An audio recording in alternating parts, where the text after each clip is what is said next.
మిత్రులందరికీ శుభోదయం. నేను మీ హరి. మరి టెట్‌లో 3వ తేదీ మార్నింగ్, 3వ తేదీ ఆఫ్టర్‌నూన్, 4వ తేదీ మార్నింగ్ ఈ 3 షిఫ్ట్‌లో వచ్చినటువంటి సైకాలజీ నుండి మొత్తం 90 బిట్లను కూడా ర్యాపిడ్ రివిజన్‌గా చూద్దామండి. ఇలా చూడడం వల్ల ఎగ్జామ్ ప్యాటర్న్‌లో ఎటువంటి క్వెషన్‌లు అడుగుతున్నాడు, ఏ ఏ సిమిలారిటీస్ ఉన్నాయి, ఏ ఏ క్వెషన్‌లో అనేది మనకు అవగాహన అవుతుంది. దాన్ని బట్టి మనము కూడా మన ఆలోచన మార్చుకుంటూ ఎగ్జామ్ పాయింట్ ఆఫ్ వ్యూకి మారాల్సిన అయితే అవసరం ఉందండి. ముందుగా మీరు ఎగ్జామ్ రాసేటప్పుడు చేసే బ్లైండ్ మిస్టేక్ ఏంటి అంటే, స్టార్టింగ్ నుంచి వెళ్ళిపోతున్నారండి. అలా చేయకండి. మరి వ్యక్తిలో ప్రతి వ్యక్తికి కూడా హలో ప్రభావం అనేది ఉంటదండి. హలో ప్రభావం అంటే ఒకళ్ళు చూస్తే కొట్టబుద్ధేస్తది. ఒకళ్ళు చూస్తే పెట్టబుద్ధేస్తది. ఆటోమేటిక్‌గా జరుగుతుంటది. అదేవిధంగా ఒక ఎగ్జామ్‌లో 2, 3 బిట్లు వరుసగా స్టార్టింగ్ చూసిన వెంటనే అవి రాని పక్షంలో మన యొక్క మైండు నిన్ను డిక్రీజ్ చేస్తదండి. నిన్ను తగ్గించేస్తది ఆటోమేటిక్‌గా. అందుకే నీకు వచ్చినటువంటి టాపిక్ తెలుగు బాగా వస్తే తెలుగు నుంచి స్టార్ట్ చెయి. సైన్స్ బాగా వస్తే సైన్స్ నుంచి స్టార్ట్ చెయి. ఆ విధంగా నీకు వచ్చిన సబ్జెక్ట్ నుంచి స్టార్ట్ చేసి వెళ్ళండి. అప్పుడు వరుసగా ఒక 5 బిట్లు తెలిసేసరికి నీ బ్రెయిన్ అనేది సూపర్ యాక్టివ్‌గా మారిపోతుందండి. అప్పుడు ఆటోమేటిక్‌గా చిన్న సందేహాత్మకంగా ఉన్నటువంటి బిట్లను కూడా చాలా కరెక్ట్‌గా పెట్టగలుగుతామండి. ఆ విధంగా చేయడం వల్ల ఎక్కువ మార్కులు గెయిన్ చేసే అవకాశం ఉంది. కాబట్టి మరి ర్యాపిడ్‌గా 90 బిట్లను చూసేద్దామండి. వీడియో నచ్చితే తప్పనిసరిగా లైక్ చేయండి. టాపిక్‌లోకి వెళ్ళిపోదామండి.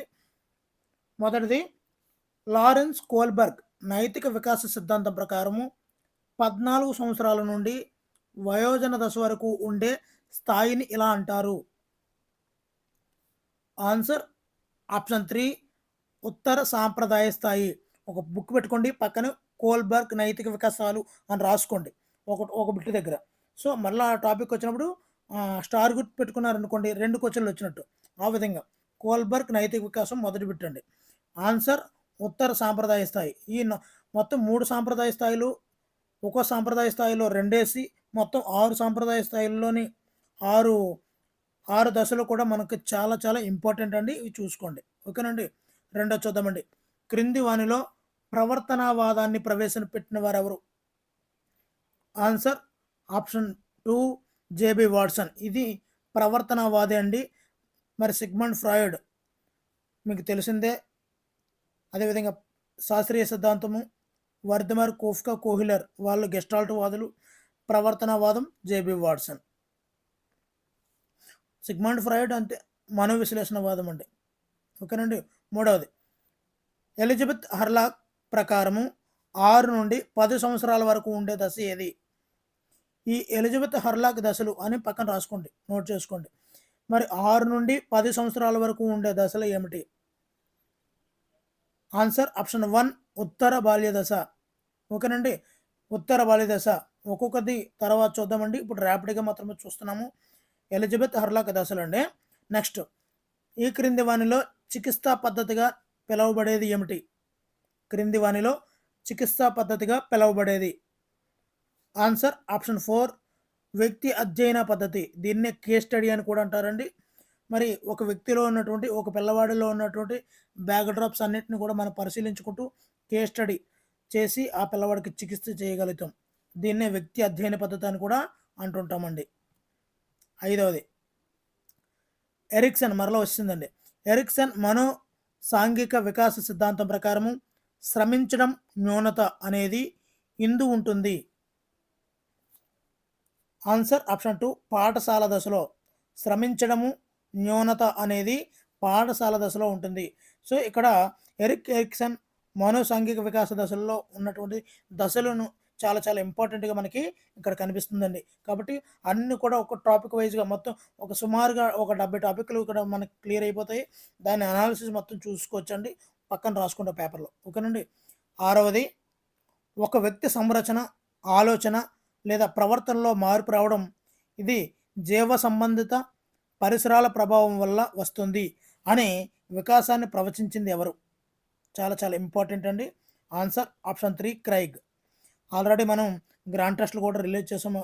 దానిలో చాలా చాలా ఇంపార్టెంట్ బిట్‌గా కూడా చెప్పడం జరిగింది. Answer option 3 Craig. ఈ గ్రాండ్ టెస్ట్‌లు అన్నీ కూడా ర్యాపిడ్‌గా రిలీజ్ చేస్తున్నామండి. ఆల్రెడీ మన యొక్క ఛానల్‌లో మన ప్లేలిస్ట్‌లో డిఎస్సి ప్లేలిస్ట్లో ఉన్నాయి, ఒకసారి చూడండి. 7వది ప్రజ్ఞనందు సామాన్య కారకం జి, నిర్దిష్ట కారకం ఎస్ లను ప్రతిపాదించింది ఎవరు? జనరల్ ఫ్యాక్టర్ అండ్ స్పెసిఫిక్ ఫ్యాక్టర్లను ప్రతిపాదించింది ఎవరు? Answer option 4 Spearman. Spearman. G and S లను ప్రతిపాదించింది స్పియర్మ్యాన్. నెక్స్ట్, ఒక వ్యక్తికి ఒక కృత్యం లేదా విషయం అతి ముఖ్యమనిపించే ఒక అనుభూతిని ఎలా పిలుస్తారు? అనుభూతిని అభిరుచి అని పిలుస్తారండి. అనుభూతిని అభిరుచి అంటారు. ఓకేనండి. నెక్స్ట్ 9వదండి, ఎలిజబెత్ హర్లాక్ పుస్తకం డెవలప్మెంటల్ సైకాలజీ ఏ లైఫ్ స్పాన్ అప్రోచ్ ప్రకారము సాంఘిక సమూహ రకం కానిది ఏమిటి? ఆన్సర్ ఆప్షన్ 1 అవ్యవస్థీకృత సమూహాలు. అవ్యవస్థీకృత సమూహాలు. డెవలప్మెంటల్ సైకాలజీ ఏ లైఫ్ స్పాన్ అప్రోచ్ ప్రకారము సాంఘిక సమూహ రకం కానిది ఏంటంటే అవ్యవస్థీకృత సమూహాలు. 10వదండి, భగ్న ప్రేమికుడు కవిగా మారడం క్రింది రక్షణ తంత్రంకు చెందినది? Answer option 2 ఉదాత్తీకరణం. ఉదాత్తీకరణం. 11వది, ఈ అభ్యసన సిద్ధాంతం అవధానం, ధారణ, నిష్పాదన, ప్రేరణలను సోపానాలుగా కలిగి ఉంది. చాలా చాలా ఇంపార్టెంట్ అండి. ధారణం, అవధానం, నిష్పాదన, ప్రేరణ వీటిని సోపానాలుగా కలిగి ఉన్న సిద్ధాంతం నిబంధన ఏది? ఆన్సర్ పరిశీలన అభ్యసనం అండి. పరిశీలన అభ్యసనం. 12వది, ఒక పద్ధతిలో నేర్చుకున్న విషయం లేక పొందిన శిక్షణ వేరొక పరిస్థితిలోని అభ్యసనాన్ని ఆటంకపరిస్తే అది దాన్ని ఏమంటాము? ఆన్సర్ ఆప్షన్ 2 ప్రతికూల అభ్యసన బదలాయింపు. ఒకదానికొకటి ఏకీభవించి బాగా నేర్చుకుంటే అది అనుకూల అభ్యసన బదలాయింపు అండి. మరి ఒకదాన్ని వేరొకటి ఆటంకపరిస్తే దాన్ని ప్రతికూల అభ్యసన బదలాయింపు అంటారండి. మరి చాలామంది పేపర్ టఫ్ అని ఫీల్ అవుతున్నారండి. అలా ఎట్టి పరిస్థితుల్లోని మనం ఎప్పుడు కూడా పాజిటివ్ యాటిట్యూడ్తోనే వెళ్ళండి. మరి యాజ్ పర్ బ్లూ ప్రింట్ ప్రకారము 60% అనేది జనరల్గా ఉంటుంది, 40% టఫ్ ఇచ్చి తీరాలి యాజ్ పర్ ఎగ్జామ్స్ నామ్స్ ప్రకారం. దాన్ని మనం టఫ్ అనుకుంటే ఎలాగండి? వాడు టఫ్గా ఇవ్వాలి, వాడి నైజం అది. మనం క్షుణ్ణంగా చదవాలి, అది మన నైజం. వాడు ఫిల్టర్ చేయాలి, వాడి ధర్మం అది. ఎందుకు డిఎస్సిలో క్వాలిఫైడ్ ఫిల్టర్ చేసిన అభ్యర్థులు వస్తే ఆ యొక్క ఫిల్టరైజ్ చేసిన ఆ పిల్లలకి బాగా చెప్పగలుగుతారని ఫిల్టర్ చేస్తున్నాడు. కాబట్టి మనం ఏం చేయాలి? మరింత హార్డ్ వర్క్ చేసి మరింత ముందుకు వెళ్ళాలి, అంతే తప్ప మనం భయపడకూడదు. భయపడితే మనల్ని ఎక్కడికో తీసుకెళ్ళిపోతుందండి.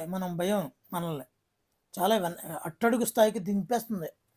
మరి భయం ఉన్నవాడిని అల్సర్ కూడా చంపేస్తుంది, ధైర్యం ఉన్నవాడిని క్యాన్సర్ కూడా ఏం చేయలేదు అంటూ ఈ యొక్క అల్లు అర్జున్ జులై సినిమాలో చెప్తారండి. అలాగా మనం ఏంటంటే ధైర్యంగా ముందుకు పోరాడుతూ ఉంటే హ్యాపీగా వెళ్ళగలుగుతామండి. నింద కంటే పొగడ్త, శిక్ష కంటే బహుమానం మంచి ఫలితాలు సాధించడానికి తోడ్పడతాయి అని పేర్కొన్నది ఎవరు? చాలా చాలా ఇంపార్టెంట్ అండి. Answer option 3 Hurlock. నింద కంటే పొగడ్త, శిక్ష కంటే బహుమానం ఇవి మంచి ఫలితాలు సాధించడానికి తోడ్పడతాయని చెప్పింది హర్లాక్. నెక్స్ట్, కరెంటు తీగలను ఉత్త చేతులతో ముట్టుకుంటే షాక్ కొడుతుందని, మందంగా ఉన్న ప్లాస్టిక్ గ్లౌజులు వేసుకొని ముట్టుకుంటే షాక్ కొట్టదని తెలుసుకోవడం అనేది ఎటువంటి భావనా సూత్రం? ఆన్సర్ విచక్షణ. విచక్షణ. నెక్స్ట్ అండి, ఈ గెస్టాల్ట్ నియమం ఒకేలా ఉండే అంశాలను ఒక సమూహంగా చూడటాన్ని తెలియజేస్తుంది. ఒకేలా ఉండే అంశాలను ఒక సమూహంగా చూడటాన్ని తెలియజేస్తుంది. ఆన్సర్ సామ్య నియమం. సామ్య నియమం. నెక్స్ట్ 16వదండి, సరి అయిన వయస్సు రానందున ఒక శిశువు కృత్యాన్ని సరిగా చేయలేకపోతుంది. ఇందులో ఇముడు ఉన్నటువంటి అభ్యసనను ప్రభావితం చేసే కారకం ఏమిటి? ఆన్సర్ ఆప్షన్ 2 శారీరక కారకము. శారీరక కారకము. 17వది ఈ క్రింది వానిలో మానసిక చలనాత్మక రంగానికి చెందినది చెందినది ఆన్సర్ ఆప్షన్ 2 సునిశ్చితత్వం. ఇక్కడ చూడండి, మానసిక చలనాత్మక రంగంలో స అనే పదం గట్టిగా వస్తుందండి. సునిశ్చితత్వం, సమన్వయం, ఈ విధంగా. అదేవిధంగా ఆలు వస్తాయండి. ఆ హ హస్తలాగా ఉంటుంది కదండి, ఆ హ ఈ రెండు వస్తాయి, ప్లస్ సాతో వస్తాయండి. ఇవన్నీ కూడా మానసిక చలనాత్మక రంగానికి చెందినవండి. ఇంకా జ్ఞానాత్మక రంగానికి మీకు తెలిసిందే, జ్ఞానం, అవగాహన, వినియోగం, విశ్లేషణ, సంశ్లేషణ, మూల్యాంకనం ఇవ్వండి. ఓకేనండి. ఈ రెండు ఫస్ట్ అండ్ థర్డ్ ఈ రెండు కూడా భావావేశ రంగం అండి. ఇది భావావేశ రంగము, ఇది జ్ఞానాత్మక రంగము, ఇది మానసిక చలనాత్మక రంగం అండి. నెక్స్ట్ చూద్దామండి. పూర్వజ్ఞానం కలిగిన విషయాలను అభ్యసించేటప్పుడు ఏర్పడినటువంటి అభ్యసన వక్రరేఖ ఏ విధంగా ఉంటుంది? ఆన్సర్ పుటాకారం. అభ్యసన వక్రరేఖ పూర్వజ్ఞానం కలిగిన విషయాలను అభ్యసించేటప్పుడు పుటాకారంగా ఉంటుంది. చూసుకోండి ఒకసారి, అభ్యసన వక్రరేఖ అని నోట్ చేసుకుంటుండే, ప్రతి బిట్ను కూడా నోట్ చేసుకోండి. ఇది చలనాత్మక రంగాలు, జ్ఞానాత్మక, మానసిక, భావవ్యవస్థ, చలనాత్మక రంగాలు, ఇవన్నీ రాసుకోండి. ఎందు గురించి అంటే ఒక్కసారి ర్యాపిడ్గా రివిజన్ అయితే మీరు చేయాలి తప్పనిసరిగా. నెక్స్ట్ అండి 19వది ప్రయోగాలు చేయడం ద్వారా గుర్తుంచుకోవడం, అంటే లెర్నింగ్ బై డూయింగ్. ఈ స్మృతి విధానం అనేది చాలా చాలా ఇంపార్టెంట్ అండి. ఈ స్మృతులు రకాలు అనేది చాలా చాలా చాలా ఇంపార్టెంట్, ఖచ్చితంగా ఒకటి వస్తుందండి. ఆన్సర్ ఆప్షన్ 4 క్రియాత్మక స్మృతి. ఇందులో బట్టి స్మృతి అంటే ఎక్కాల వల్ల వేయడము, భగవద్గీత శ్లోకాలు చేయడము. స్వల్పకాలిక స్మృతి, తక్షణ స్మృతి. అంటే ఇప్పుడు మనం ఒక ఓటీపీ చెప్పాలి, తక్షణ స్మృతిలో పెట్టుకుంటాం, ఆ విధంగా అనమాట. సో స్వల్పకాలిక స్మృతి మన మనసులో ఎంతకాలం నిలవ ఉంటుంది, మన చదివిన దగ్గర నుంచి ఎంత సమయం నిలవ ఉంటుంది, మీకు తెలిస్తే తప్పనిసరిగా అయితే కామెంట్ చేయండి. 20 చూద్దామండి. మరి ప్రతి అభ్యాసకుడు కూడా అభ్యసన అంశాలను తనదైన ప్రత్యేక విధానంలో నేర్చుకుంటాడు. దీనిని ఇలా అంటారు. ఆన్సర్ ఆప్షన్ 2 అభ్యసన శైలి. మీరు అందరూ చూస్తున్నారు, ఒక్కొక్కరికి ఒక్కొక్క టాలెంట్ ఉంటుంది, ఒక్కొక్క టాలెంట్లో ఒక్కొక్కలా బిహేవ్ చేస్తాడు. ఆ విధంగానే ప్రతి అభ్యాసకుడు కూడా ఒక ప్రత్యేకమైనటువంటి విధానంలో నేర్చుకుంటాడు. దీనినే అభ్యసన శైలి అంటారండి. నెక్స్ట్ నెటిక్వేట్స్ అంటే ఏమిటి? ఆన్సర్ ఆప్షన్ 4 అండి. అంతర్జాతీయ వినియోగంలో పాటించవలసినటువంటి నియమాలని మనము నెటిక్వేట్స్ అంటామండి. నెటిక్వేట్స్ అంటే మరి ఆ యొక్క డేటా చోరింగ్ చేయకూడదు, మరి పాస్వర్డ్ని ఇట్లా చేయకూడదు, ఇలాగా కొన్ని నెటిక్వేట్స్ అయితే ఉన్నాయండి. వాటిని నియమాలను మనము నెటిక్వేట్స్ అంటామండి. గ్రంథాలు చోర్యం చేయకూడదు. మరి అంతర్జాతీయ బాలల హక్కుల దినోత్సవం. Answer option 2 November 20. ఈ దినోత్సవాలు తప్పనిసరిగా వస్తుందండి. ఈ దినోత్సవాలు ఎక్కడికి వెళ్ళిపోకర్లేదండి. మన యొక్క తెలుగు టెక్స్ట్ బుక్లో ప్రతి పాఠం వెనకాల కూడా ఒక దినోత్సవం అయితే ఇచ్చాడండి. చూడండి, చాలా బాగా యూజ్ అవుతాయి. అదేవిధంగా సైకాలజీలో కొన్ని ఇంపార్టెంట్ డేస్ కూడా ఇవ్వడం జరిగింది, వాటిని కూడా మనం చూసేయండి ర్యాపిడ్గాను. మరి ఎన్సిఎఫ్ 2005 ప్రకారము బోధన యొక్క ముఖ్య ఉద్దేశం ఏమిటి? ఆన్సర్ ఆప్షన్ 1 జ్ఞాన నిర్మాణం. నెక్స్ట్ అండి, ఆర్టీఈ 2009లో సెక్షన్ల సంఖ్య ఎంత? ఆన్సర్ ఆప్షన్ 3 38 అండి. అధ్యాయాలు 7 అండి, సెక్షన్లో 38 అండి. చాలా చాలా ఇంపార్టెంట్. నెక్స్ట్ ఎన్ఈపి 2020 ప్రకారం విద్యా స్థాయిలు ఎలా ఉంటాయి? ఆన్సర్ ఆప్షన్ 2 5+3+3+4 అండి. 5+3+3+4. నెక్స్ట్ అండి 26వది ఈసీసీఈని విస్తరించండి. చాలా చాలా ఇంపార్టెంట్ అండి. Answer option 1 early childhood care and education. Machine important కాబట్టే కదండి పడ్డాయి అనుకుంటారు మీరు, కానీ నేను చెప్పేది దీని గురించి కాదండి. ఈసీసీఈ అనే టాపిక్ గురించి అండి. టాపిక్ నుండి ఖచ్చితంగా ఒక బిట్ అయితే వస్తుందండి, ఖచ్చితంగా. నెక్స్ట్ చూద్దామండి.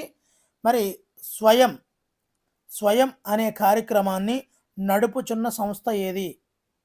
చాలా చాలా answer option 2 ministry of education.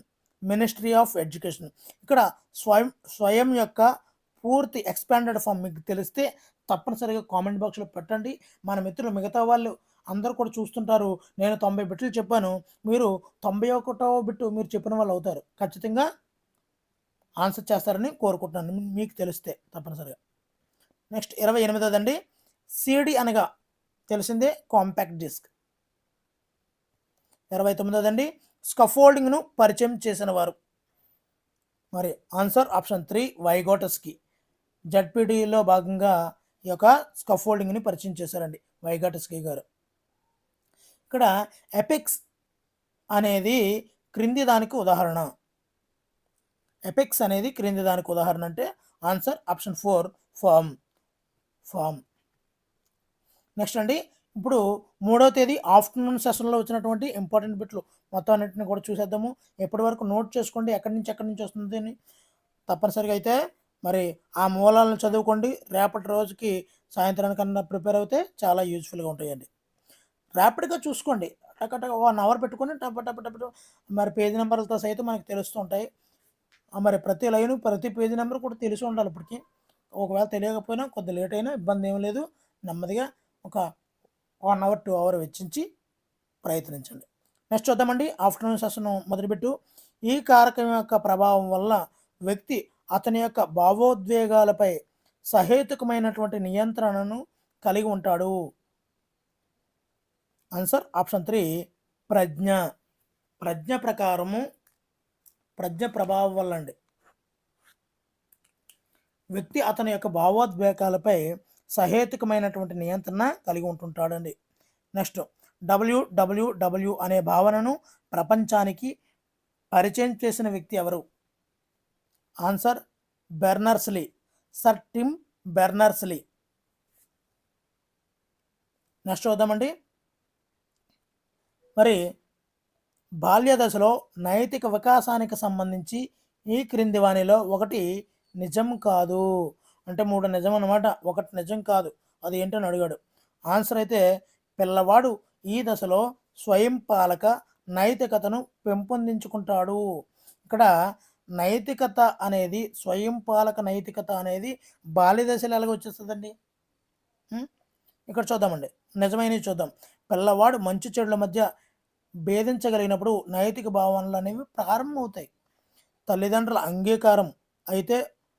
అంగీకారం మరియు తిరస్కృతి ఆధారంగా మంచి చెడుల గుర్తింపు జరుగుతుంది. తల్లిదండ్రులు అంగీకరించారనుకోండి అది మంచిది, తల్లిదండ్రులు తిరస్కరించారు పని చేయొద్దు అని చెప్పారనుకోండి అది చెడు అనే భావన ఆ బాల్య దశలో ఏర్పడుతుందండి. మరియు బహుమతులు మరియు శిక్షలు నైతిక తీర్పుని నియంత్రిస్తాయి. ఇప్పుడు బహుమతి ఇస్తే అది మంచికి అలవాటుకి మంచి నైతిక వృత్తికి వస్తుంది. అదే శిక్ష పడ్డదనుకోండి అయితే నేరపూరితమైనటువంటి నైతికతను కలిగి ఉంటాడండి, లేకపోతే పూర్తి మార్పు చెందినటువంటి వ్యక్తిగా మారిపోతుంటాడండి. నైతిక తీర్పును నియంత్రించేవి ఈ యొక్క బహుమతులు, శిక్షలు అండి. నెక్స్ట్ చూద్దామండి. 4వది, శిశువు వస్తు శాశ్వతత్వ భావనను సుమారుగా ఈ వయసులో అభివృద్ధి చేసుకుంటాడు. వస్తు స్థిరంగా శాశ్వతంగా ఉంటుంది అనే భావనను ఏ వయసులో అభివృద్ధి చేసుకుంటాడు? ఆన్సర్ 8 నెలల వయసులో అండి, 8 నెలల వయసులో.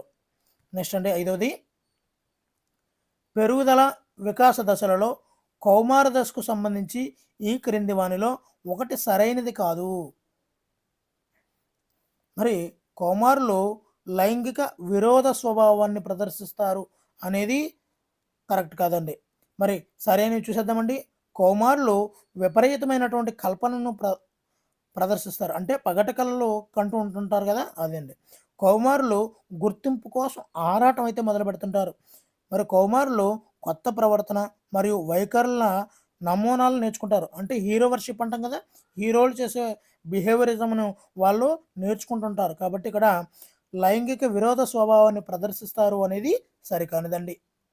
6వది, ఈ క్రింది వానిలో భావోద్వేగ ప్రజ్ఞ లక్షణం కానిది ఏంటి? భావోద్వేగ ప్రజ్ఞ లక్షణం కానిది. ఆన్సర్ ఆప్షన్ 2 ఇది సరైనది కాదండి. మరి భావోద్వేగ ప్రజ్ఞ లక్షణాలు అయినవి చూద్దామండి. ఒకరి భావోద్వేగాలను తెలుసుకోవడము, భావోద్వేగాలను గుర్తించడము, మరియు సంబంధాలను నిలుపుకోవడము, స్వీయ ప్రేరణ కలిగి ఉండడం, ఇవన్నీ కూడా భావోద్వేగ ప్రజ్ఞ లక్షణాలండి. ఏడవది, వైవిధ్యాలు ఒకే వ్యక్తిలో ఉన్నట్లయితే ఇలా అంటారు. ఒకే వ్యక్తిలో ఒక్కొక్కసారి ఒక్కొక్క విధంగా వైవిధ్యంగా ప్రవర్తిస్తూ ఉంటే ఆ వ్యక్తిలో ఏ భేదాలు ఉన్నాయని మనం చెప్పవచ్చు. ఆన్సర్ వ్యక్తి అంతర్గత భేదాలు. ఇక్కడ బాగా విడమర్చి చదవండి.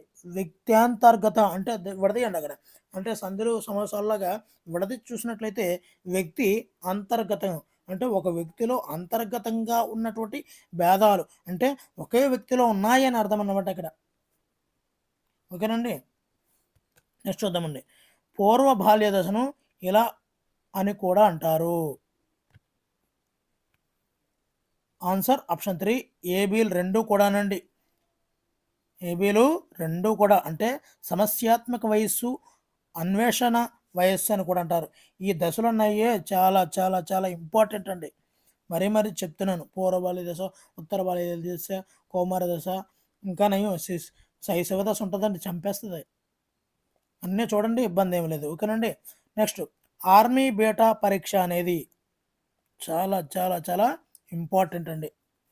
మరి దీనికి సంబంధించిన వీడియో ఈవినింగ్ అయితే రిలీజ్ చేస్తానండి. శాబ్దికేతర సామూహిక ప్రజ్ఞా పరీక్ష అండి. శాబ్దికేతర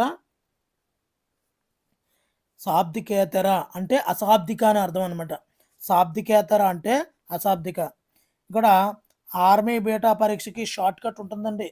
ఆర్మీలోకి బీట్లు వేసుకుంటూ తిరిగే పిల్లవాడు అని అంటే వాడు బీట్లు వేసుకుంటూ బీట్లు అంటే విధులు వేసుకుంటూ తిరుగుతారు కదండి, అదండి. అలా వెళ్తూ ఉంటే వాడు చదువు రాలేదని, కానీ వేగ పరీక్ష అండి ఇది. ఇది ఒక వేగ పరీక్ష అంటే ఇది సామూహికంగా జరిగే వేగ పరీక్ష. దీనిలో ఎగ్జామ్ ఉండదు కాబట్టి శాబ్దికేతర అండి. దీనికి షార్ట్ కట్ కోడ్తో ఈవినింగ్ అయితే రిలీజ్ చేస్తానండి. ఆర్మీ బీటా పరీక్ష అనేది శాబ్దికేతర సామూహిక ప్రజ్ఞా పరీక్ష. నెక్స్ట్ 10వది భేదాత్మక సహజ సామర్థ్య పరీక్షలకు చెందినటువంటి ప్రాదేశిక సంబంధాలు పరీక్షలో అంటే ప్రాదేశిక సంబంధాలు అంటే డాట్ అండి. స్పేస్ రిలేషన్స్లో ఉండే అంశాల సంఖ్య, డాట్లో ఉండే అంశాల సంఖ్య సింపుల్గా గుర్తుంచుకోవాలంటే ఆన్సర్ ఆప్షన్ 1 40 అండి. ప్రాదేశిక సంబంధాలు పరీక్షలో ఉండే అంశాల సంఖ్య 40. అంటే ఇవి కూడా ప్రజ్ఞా పరీక్షల్లోని డాట్ ఈ యొక్క భేదాత్మక సహజ సామర్థ్య పరీక్షలకు ఇవన్నీ కూడా ఈ పరీక్షలు అనేవి చాలా చాలా ఇంపార్టెంట్ అండి. ఖచ్చితంగా 1 or 2 మార్క్స్ అయితే వచ్చేస్తుంటాయండి. 1 or 2 బిట్స్ అయితే వస్తాయండి. నెక్స్ట్ జేబీ చాప్లిన్ ప్రకారము అభిరుచికి సంబంధించి క్రింద ఇవ్వబడినటువంటి సమూహంలో సరిపోనిది ఏమిటి? ఆన్సర్ ఆప్షన్ 4 సామర్థ్యం అనేది సరిపోదు. నెక్స్ట్ 12వదండి, వైఖరి మాపనలను రూపొందించినటువంటి వ్యక్తులకు సంబంధించి ఈ క్రింది వానిలో ఒకటి సరైనది కాదు. సో వైఖరి మాపనలను రూపొందించలో ఒకరు సరైన వాళ్ళు కాదు, మిగతా ముగ్గురు కూడా వైఖరి మాపనలు రూపొందించారండి. ఎవరు రూపొందించలేదని ఇండైరెక్ట్గా అడుగుతున్నాడు మనల్ని. Answer option 4 స్ప్రాంజర్. 13వదండి, మరి సృజనాత్మకతను నిరోధించే వాటిలో అసంపూర్తి పరిశీలన ఈ తరహాకు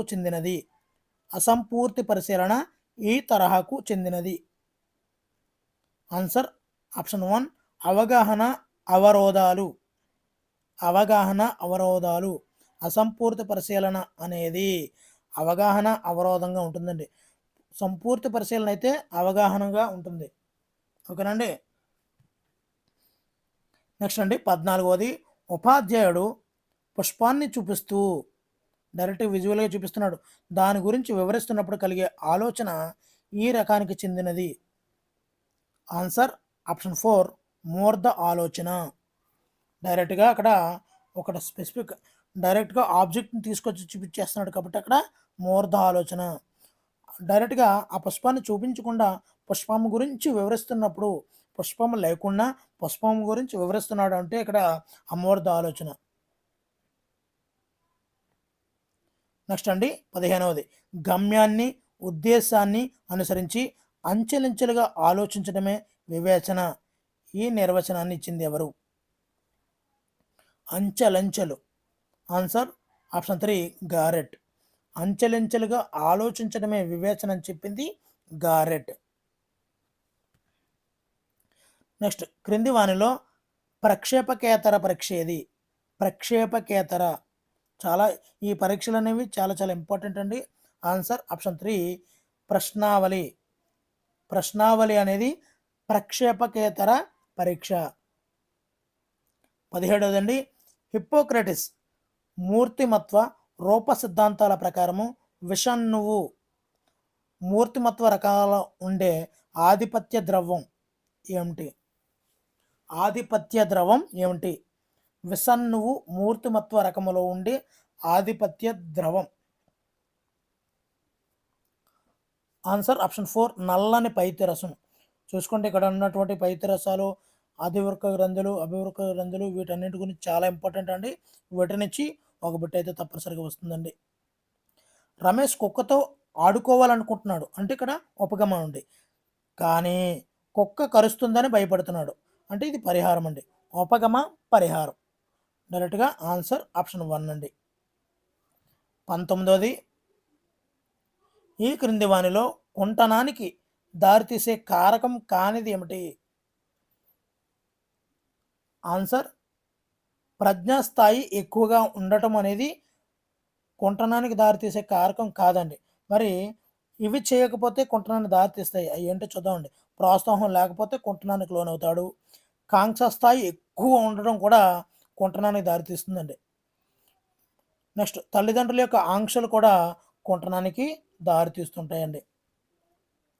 25, పరిశీలకుడు పాల్గొనేవారు రోజువారీ కార్యకలాపాల్లో తాను నిమగ్నమై వారి ప్రవర్తనను నమోదు చేసినట్లయితే, వారి యొక్క డైలీ లైఫ్లో ఇతను కూడా చొచ్చుకుపోయి వాళ్ళు చేసేటప్పుడు ఆ ప్రవర్తన నమోదు చేస్తున్నట్లయితే ఆ పరిశీలనను ఏమంటారు? ఆన్సర్ ఆప్షన్ 3 సంచరిత పరిశీలన. ఓకేనండి. అతనితో పాటు సంచరిస్తున్నాడు కాబట్టి, వాళ్ళతో పాటు వెళ్తున్నాడు కాబట్టి, సో ఆ ప్రవర్తన నమోదు చేసినట్లయితే ఆ పరిశీలనే సంచరిత పరిశీలన. నెక్స్ట్ 21వది, మాతృభాష నేర్చుకోవడం ఈ రకమైనటువంటి అభ్యసన. ఆన్సర్ యాదృచ్ఛిక అభ్యసనం అండి. మాతృభాష అనేది యాదృచ్ఛికంగా మనకు కావాలని ఒక స్పెసిఫిక్గా నేర్చుకోం, అది యాదృచ్ఛికంగా జరుగుతుంటుంది. నెక్స్ట్ అండి, ఈ క్రింది వానిలో ఒకటి దీర్ఘకాలిక స్మృతికి చెందినది కాదు. చాలా చాలా ఈ స్మృతులు అనేది ఆల్రెడీ మార్నింగ్ 3వ తేదీ మార్నింగ్ సెషన్లో వచ్చింది, మరలా ఇక్కడ కూడా వచ్చిందండి ఆఫ్టర్నూన్ సెషన్లో. ఆన్సర్ ఆప్షన్ 2 ఉద్దీపనల స్పర్శ ద్వారా స్మృతి అనేది దీర్ఘకాలిక స్మృతికి చెందినది కాదండి. మరి ఈ దీర్ఘకాలిక స్మృతికి చెందినవి చూద్దాం. స్పష్టమైనటువంటి స్మృతి, అవ్యక్తమైన స్మృతి, అర్థ సంబంధమైనటువంటి స్మృతి, ఇవన్నీ కూడా దీర్ఘకాలిక స్మృతికి చెందినవండి. నెక్స్ట్, శాస్త్రీయ నిబంధన సిద్ధాంతము పావులో, ఇది తెలిసిందే. 24వదండి, సంజ్ఞానాత్మక అభివృద్ధి గురించి క్రమబద్ధమైన అధ్యయనం చేసినటువంటి మొదటి మనోవైజ్ఞానిక శాస్త్రవేత్త ఎవరు? Answer option 4 పియాజే. సంజ్ఞానాత్మక పియాజే పడేశారు అంతే. నెక్స్ట్ 25వదండి, కోహ్లర్ ప్రతిపాదించినటువంటి అంతర్దృష్టి అభ్యసన సిద్ధాంతము ఈ అభ్యసన దృక్పథానికి ఉదాహరణ. ఆన్సర్ ఆప్షన్ 2 సంజ్ఞానాత్మక అభ్యసన దృక్పథానికి ఉదాహరణే ఈ యొక్క అంతర్దృష్టి అభ్యసన సిద్ధాంతము. 26వదండి, సమూహ నిర్వహణలో ప్రభావితం చేసే మార్పులను తీసుకుని వచ్చే నాయకుడు అని చెప్పింది ఎవరు? మరొకసారి చదువుతున్నానండి. సమూహ నిర్వహణలో ప్రభావితం చేసే మార్పులను తీసుకొచ్చేవాడే నాయకుడు అని చెప్పినది ఎవరు? Answer option 2 captain. కాటిల్. ఇక్కడ చూడండి, ఇక్కడ నాయకుడు అంటే కెప్టెన్ కాటిల్. ఓకేనండి. నెక్స్ట్ అండి 27వది, సార్వత్రిక ఉచిత నిర్బంధ ప్రాథమిక విద్యకు సంబంధించి రాజ్యాంగంలోని ఆర్టికల్ ఏమిటి? సార్వత్రిక ఉచిత నిర్బంధ ప్రాథమిక విద్యకు సంబంధించి రాజ్యాంగంలోని article. Answer option 2 article 45. Article 45. Next అండి, ఈ క్రింది వాణిలో ఒకటి సమ్మిళిత విద్య సూత్రం కాదు. ఆన్సర్ ఆప్షన్ 2 వికలాంగులైనటువంటి పిల్లలు మామూలు పిల్లలంతా సమర్థులు కారు అనేది ఇక్కడ సమ్మిళితమైనటువంటి విద్యా సూత్రం కాదు అండి. ఇక్కడ సమ్మిళితమైనటువంటి విద్యా సూత్రాలు చూద్దాము. ప్రతి బిడ్డ ముఖ్యమైనది. ప్రతి బిడ్డ ప్రత్యేకమైనటువంటి అభ్యాసి. కలపబడటం, చేర్చబడటం ప్రతి బిడ్డ యొక్క హక్కు అండి. 29 చూద్దాము. కార్ల్టన్ వాష్బర్న్ రూపొందించినటువంటి విద్యార్థి కేంద్రీకృత బోధనా విధానం ఏంటి? కార్ల్టన్ వాష్బర్న్ రూపొందించినటువంటి విద్యార్థి కేంద్రీకృత బోధనా విధానం. ఆన్సర్ ఆప్షన్ 3 విన్నెట్కా ప్రణాళిక. మరి 31 చూద్దామండి.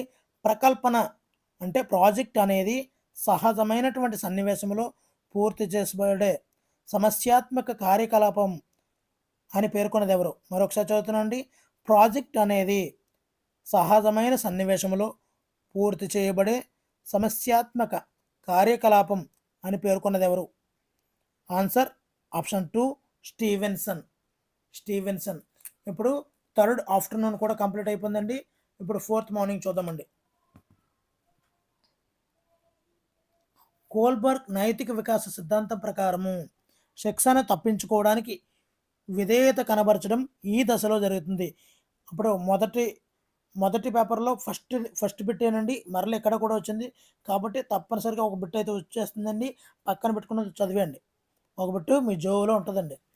ఆన్సర్ ఆప్షన్ 2 పూర్వ సాంప్రదాయ నైతికత.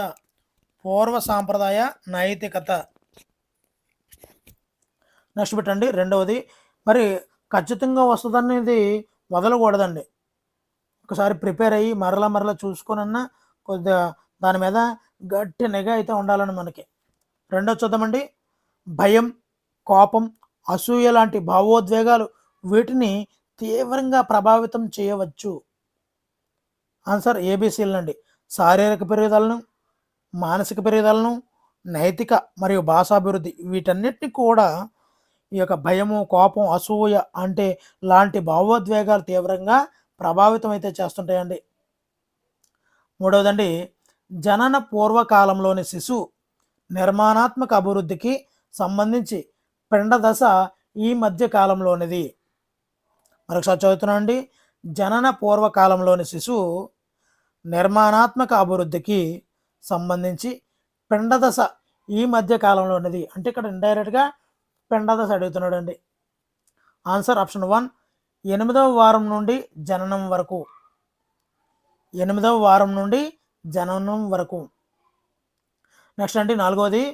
ప్రతి శిశువుకు తన సొంత బలాలు, పరిమితుల పరిధిలో సహాయం చేయాలి. ఈ విద్యాంతర్భావన క్రింద ఇవ్వబడినటువంటి ఒక వికాస నియమంపై ఆధారపడినది. ఆన్సర్ ఆప్షన్ 3 వైయక్తిక భేదాలు. ఇక్కడ ఫస్ట్ లైన్లో ఇక్కడ మనకు అర్థమైపోతుంది. ప్రతి శిశువుకి తన సొంత బలాలు, పరిమితుల పరిధిలో అనబడికి ఇక్కడ వైయక్తిక భేదాలు అనేది మనకు అర్థమైపోతుందండి. ఐదోదండి, క్రాల్ ప్రకారము పిల్లల రచనా వికాసంలోని మొదటి దశలో మాట్లాడడం, వ్రాయడం ఇలా పరిగణించబడతాయి. వేరువేరు ప్రక్రియలుగా ఇక్కడ మాట్లాడడం, వ్రాయడం అనేది వేరువేరు ప్రక్రియలుగా పరిగణించబడతాయండి. నెక్స్ట్ అండి, ఆరవది.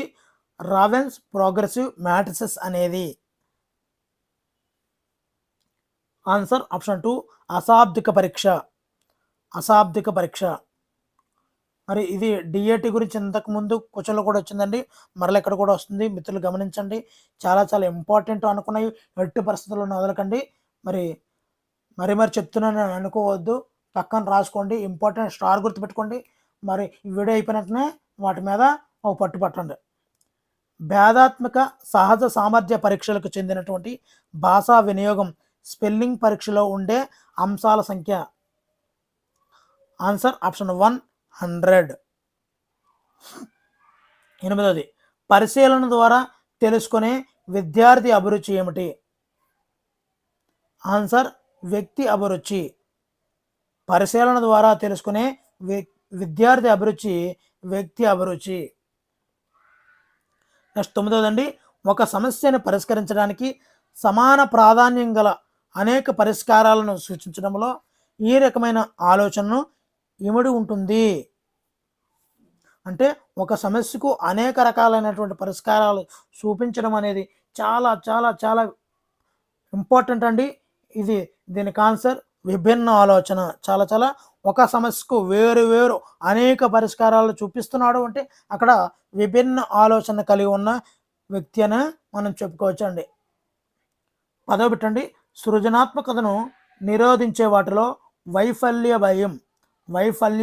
భయం ఈ తరహాకు చెందినది. ఆన్సర్ ఆప్షన్ 3 ఉద్వేగ అవరోధాలు. 11. రాబిన్లు అన్ని పక్షులు గుడ్లు పెడతాయి కనుక అన్ని రాబిన్లు గుడ్లు పెడతాయి. ఇది ఏ రకమైన వివేచన? ఆన్సర్ ఆప్షన్ 2 వర్గీకరణ. నెక్స్ట్ 12. క్రింది వానిలో హిప్పోక్రటిస్ వర్గానికి చెందనిది. Answer option 4 అంతర్ముఖుడు. ఇక్కడ విషణ్ణువు, ఔత్సాహికుడు, శ్లాష్మ ప్రవృత్తి కలవాడు ఇవన్నీ కూడా హిప్పోక్రటిస్ వర్గానికి చెందింది. అంతర్ముఖుడు అనేది హిప్పోక్రటిస్ వర్గానికి చెందినది కాదు. ఇది అంతకుముందు బిట్లోనే కూడా వచ్చింది కాబట్టి ఇక్కడ స్టార్ మార్క్ పెట్టుకోండి. దీన్ని మళ్ళీ ఈ వీడియో అయిపోయినట్టునే ప్రాక్టీస్ అయితే చేయండి. నెక్స్ట్ క్రింది వాటిలో ఒకటి విషయనిష్ట పరీక్ష కాదు. ఆన్సర్ ఆప్షన్ 4 పరిశీలన అనేది విషయనిష్ట పరీక్ష కాదు. చాలా చాలా ఇంపార్టెంట్ అండి ఇది కూడా. నెక్స్ట్ 14. ఈ క్రింది వానిలో ఒకటి ప్రక్షేపణం రక్షణ తంత్రానికి సంబంధించినది.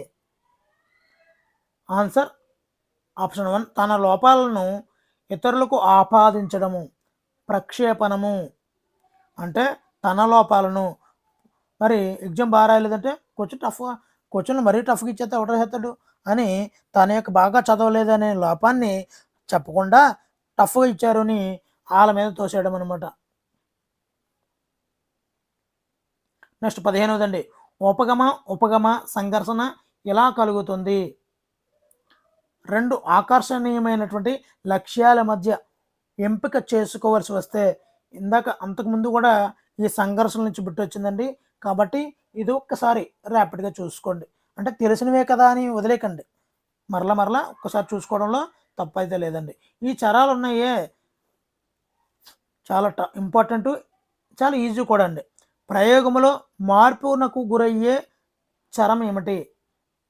Answer option 2 పరతంత్ర చరం. ప్రయోగంలో మార్పుకు గురయ్యే చరమే పరతంత్ర చరం. 17. పిల్లల జీవితంలో కొన్ని సంఘటనలు పరిశీలించి నమోదు చేయడాన్ని ఎలా అంటారు? కొన్ని సంఘటనలే అండి ఇక్కడ. ఉపఖ్యానక పద్ధతి అంటారండి. పిల్లల జీవితంలో కొన్ని సంఘటనలు పరిశీలించి నమోదు చేయడాన్ని ఉపఖ్యానక పద్ధతి అని కూడా అంటారండి. 18. భావన గురించి క్రింది వానిలో ఒకటి సరైనది కాదండి. ఆన్సర్ ఆప్షన్ 1 అనేది సరికానిదండి. మరి సరైన చూద్దామండి. భావన అనేది ఒక విషయం గురించి మనకు తెలిసిన మొత్తము. భావన స్థిరమైనది కాదు, ఎల్లప్పుడూ మారుతూ ఉంటుంది. భావన ఆలోచన ప్రక్రియలో భాగము. సో ఆప్షన్ 1 అనేది సరైనది కాదండి. 19.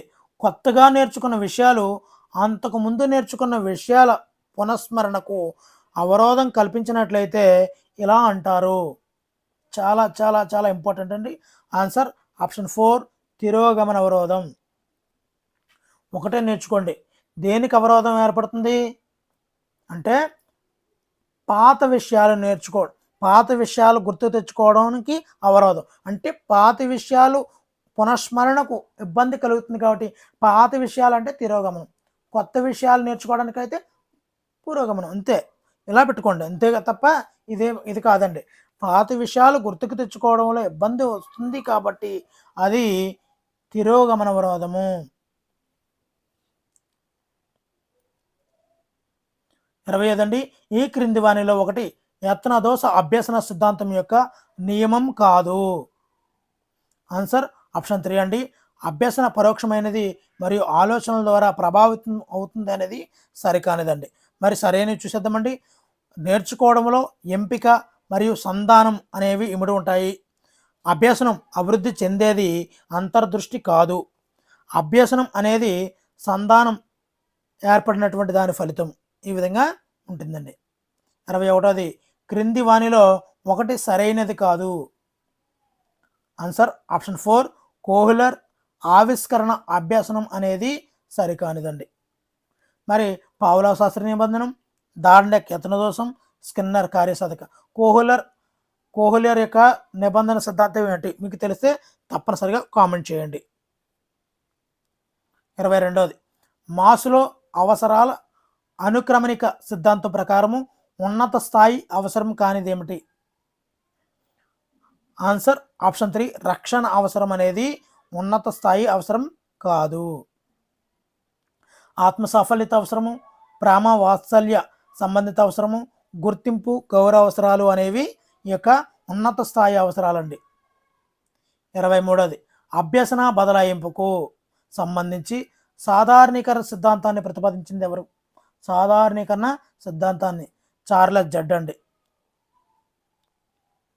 నెక్స్ట్ 24ది చాలా చాలా ఇంపార్టెంట్. ఈ మంత్రణాలు నిర్దేశిత మంత్రణంలో కీలక పాత్ర కలది ఏమిటి? నిర్దేశిక మంత్రణంలో ప్రధాన పాత్ర కలది ఏమిటి? ఆన్సర్ ఆప్షన్ 3, బి మరియు సి మాత్రమే. అంటే మంత్రకుడు సమస్య ఇక్కడ ప్రాధాన్యం అండి. 25ది, వాలటైల్ మెమరీ అనేది answer option 2, RAM random access memory. Answer random access memory అనేది volatile memory. ROM full forms కూడా చాలా ఇంపార్టెంట్ అండి. 26ది, ఒక విద్యార్థి తన తోటి విద్యార్థి నిష్పాదనను మదింప చేయడంలో ప్రస్ఫుటించే అభ్యసన రంగం ఏమిటి? ఆన్సర్ ఆప్షన్ 3, జ్ఞానాత్మక రంగము. ఒక విద్యార్థి తన తోటి విద్యార్థి నిష్పాదనను మదింపు చేయడంలో ప్రస్ఫుటించే అభ్యసన రంగం జ్ఞానాత్మక రంగము. వీడియో చివరికి వచ్చేస్తుందండి. మరి మిత్రులు చూస్తున్నారు కానీ లైక్ చేయడం లేదు, ఏమిటో అర్థం కావడం లేదు. మీరు ఇచ్చే లైక్ కామెంట్లు అండి మాకు ఎంత ఉత్సాహాన్ని నింపుతాయి.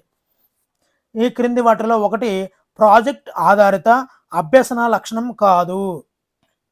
ఆన్సర్ ఆప్షన్ 4, ప్రాజెక్టులు నిజమైన పాఠ్యాంశాలకు మళ్లింపులు లేదా జోడింపులు. 28ది, బోధనలో పథక రచనను అమలుపరిచే దశ ఏది? బోధనలో పథక రచనను అమలుపరిచే దశ. ఆన్సర్ ఆప్షన్ 2, పరస్పర చర్య దశ. 29దండి, వివిధ ప్రాంతాల్లో ఉన్నవారు ఇంటర్నెట్ పరికరాలు మరియు వనరుల ద్వారా విద్యా ప్రయోజనం కోసం కలిసి పనిచేయటం అనేది. ఆన్సర్ ఆప్షన్ 1, టెలి కొలాబరేషన్ అంటారండి. అందరూ కలిసి ఒక వనరుల ద్వారా విద్యా ప్రయోజనం కోసం కలిసి పనిచేయడాన్ని టెలి కొలాబరేషన్ అంటారు. మరి ఈసీసీఈ గురించి అంతకుముందు కూడా వచ్చింది, మరలా వచ్చింది కాబట్టి చాలా చాలా ఇంపార్టెంట్. ఈసీసీఈ అనేది answer early childhood care and education. Video నచ్చితే తప్పనిసరిగా లైక్ చేయండి. Thank you for watching. Me Hari signing out.